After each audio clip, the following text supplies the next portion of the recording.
चला सर, आज बच्चू कडूंचा महाविकास जो आंदोलन आहे ते नागपुरात होत आहे, पोचते आहे ते आज नागपुरात. काय तुमचा पाठिंबा असणार आहे, काय भूमिका? असं आहे की माजी मंत्री माजी आमदार बच्चूजी कडू यांचा आज नागपूर येथे मोठं आंदोलन होत आहे आणि त्यांच्या ज्या मागण्या आहेत की आमच्या सर्वांच्या ज्या मागण्या आहेत त्यामुळे आपल्याला सर्वांना कल्पना आहे की आज शेतकरी अतिशय अडचणीत आहे. अंदाजे 1 वर्षापूर्वी जेव्हा विधानसभेच्या निवडणुका चालू होत्या त्या निवडणुकीमध्ये प्रचार करताना भारतीय जनता पार्टीचे नेते देवेंद्र फडणवीस यांनी महाराष्ट्रातील शेतकऱ्यांना आश्वासन दिलं होतं की आमचं जर सरकार महाराष्ट्रामध्ये आलं तर आम्ही महाराष्ट्राच्या शेतकऱ्याची कर्जमाफी करू, त्यांचा 7/12 कोरा करू, 7/12 कोरा करू, 7/12 कोरा करू असं 3दा ठासून सांगितलं. आज महाराष्ट्रामध्ये भारतीय जनता पार्टीचं सरकार आहे. देवेंद्र फडणवीस साहेबच स्वतः मुख्यमंत्री आहेत आणि म्हणून सर्व शेतकऱ्यांची मागणी आहे की तुम्ही जे अंदाजे 1 वर्षापूर्वी जे आश्वासन महाराष्ट्रातील शेतकऱ्यांना दिलं होतं ते आश्वासन राज्य शासनाने लवकरात लवकर पूर्ण करून महाराष्ट्रातील शेतकऱ्यांची कर्जमाफी करावी. नंबर 1. नंबर 2 असं आहे की आता मोठ्या प्रमाणात सोयाबीन मार्केटमध्ये आलेला आहे. सोयाबीनचा जो सरकारी भाव आहे की ज्या भावाने सोयाबीन सरकारने खरेदी करायला पाहिजे तो आहे 5,328 रुपये प्रति क्विंटल. पण आज शेतकऱ्यांचं सोयाबीन मार्केटमध्ये सरकारची खरेदी चालू नसल्यामुळे अनेक एपीएमसी मध्ये अनेक खाजगी व्यापारी 3,000, 3,200, 3,300, 3,400च्या भावाने आज सोयाबीनची खरेदी करत आहेत.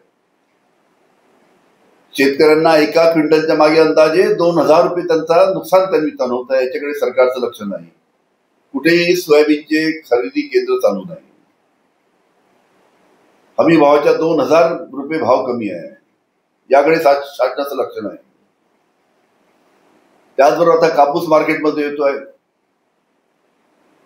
आणि राज्य शासन आणि केंद्र शासनाच्या चुकीच्या धोरणामुळे मोठ्या प्रमाणात कापूस आता परदेशातनं भारतात आणि महाराष्ट्रामध्ये येतोय.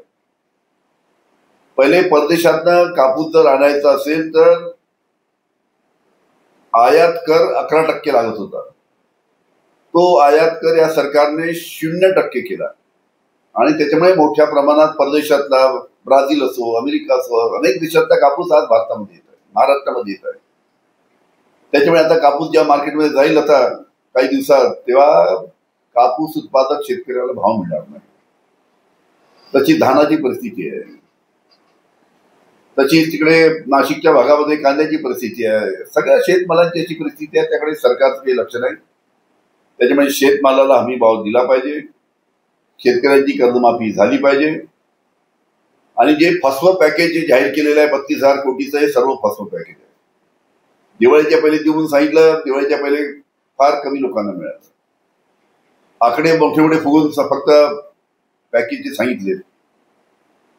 त्याच्यामुळे या सर्व गोष्टीसाठी शेतकरी अतिशय नाराज आहे. त्याच्यामुळे बच्चू कडूचं जे आंदोलन आहे या सर्व शेतकऱ्यांच्या मागण्यासाठी, शेतमजुरांच्या मागण्यासाठी, अपंगांच्या मागण्यासाठी, मच्छीमार असो किंवा मेंढपाळ आमचे बांधव असो, या सर्वांच्या मागण्यासाठी हे आंदोलन आज नागपूर येथे अतिशय भव्य आंदोलन बच्चू कडू यांचं आहे. त्याला आमचा राष्ट्रवादी काँग्रेस शरद पवार साहेबांचा पाठिंबा. शरद पवार अध्यक्ष असलेले वसंतदादा शुगर इन्स्टिट्यूटची चौकशी मुख्यमंत्र्यांनी लावली आहे अशा पद्धतीची बातमी आली होती. त्यानंतर ती चौकशी लावली नाही अशा पद्धतीची माहिती समोर येते. नेमकं काय घडलं?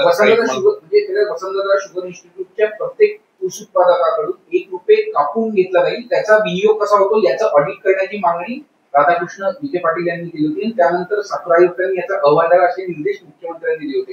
ते संपूर्ण प्रकरणाची चौकशी होईल असं पुढे आलं. त्यानंतर अशी कोणती चौकशी लावण्यात आली नाही असं सांगण्यात आलं, पण ते मुख्यमंत्र्यांनी त्या ऑडिटचे निर्देश मागितले होते. कसं एक्झॅक्टली चौकशी लावली की चौकशी नाही लावली याची अजून काही कोणी म्हणतात चौकशी लावली, कोणी म्हणत नाही आहे. एकदा बातमी संपूर्ण माहिती पुढे येऊ द्या. एकदा माहिती आली की त्यावर सविस्तर बोलता येईल. काल राष्ट्रवादीच्या अजित पवार गटाच्या कार्यक्रमात लावणी नृत्य लावल्याचा व्हिडिओ समोर आला होता. कसं पाहता तुम्ही? कार्यालयात झालं.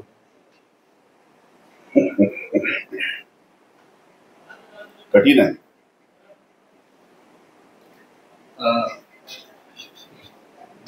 चला